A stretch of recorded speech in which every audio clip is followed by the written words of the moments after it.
Google has now pushed back its return beyond January 10th. For Ford, it'll be back now in March. DocuSign saying it'll reassess their plans as 2022 unfolds. All this means more remote work. So I want to talk to an expert about it. Joining us right now is Slack CEO Stewart Butterfield. Stewart, it's great to see you this morning. I'm curious actually how your own expectations changed even over the past several months about return to work and what it means for the business.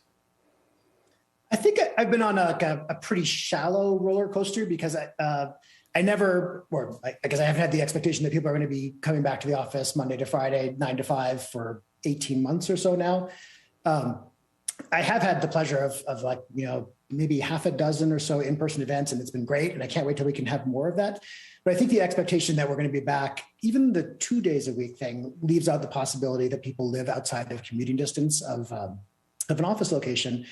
The hybrid, which is not a term that I really love, but the hybrid kind of environment, I think, is here to stay forever.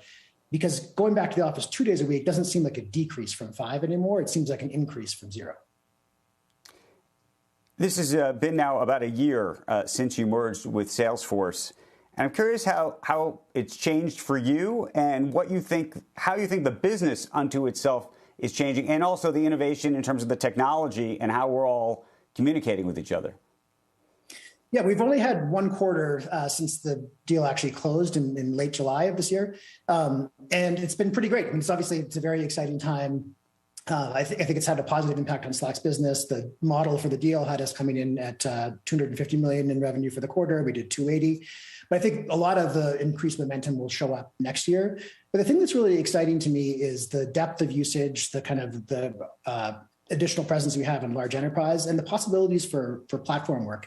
Because the importance of software in helping people get their work done, I think, is something that's really been highlighted. I like this thought experiment where in February, March of 2020, imagine a world where we could all go back to the offices, we could have meetings, we could, working lunches and all of that stuff, but had no access to software. Most of our companies would just disintegrate or cease to exist in 48 hours. So there's something, some digital infrastructure that was supporting productivity and collaboration even before all of this started. And I think as time goes on, people are realizing the importance of that and the opportunities they have to really make a difference and be thoughtful about how people work. So today we might live in a virtual universe to some degree powered by the likes of Slack. I'm curious what you think of a digital universe called the metaverse and whether you think that's the future of work. It's a little hard for me to imagine putting the goggles on all day. And I think one of the things that we've seen tremendous success with is trying to take processes that today must be synchronous, so a meeting, and replace them with an asynchronous process. And it's not that meetings are bad. I think face-to-face conversations can be fantastic. But not everything has to be. And we have this hammer called the half-hour Zoom call. So all the world looks like nails.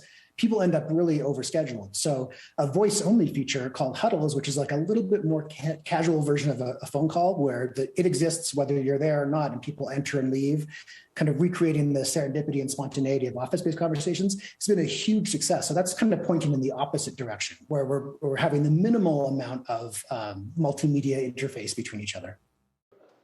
Shepard Smith here. Thanks for watching CNBC on YouTube.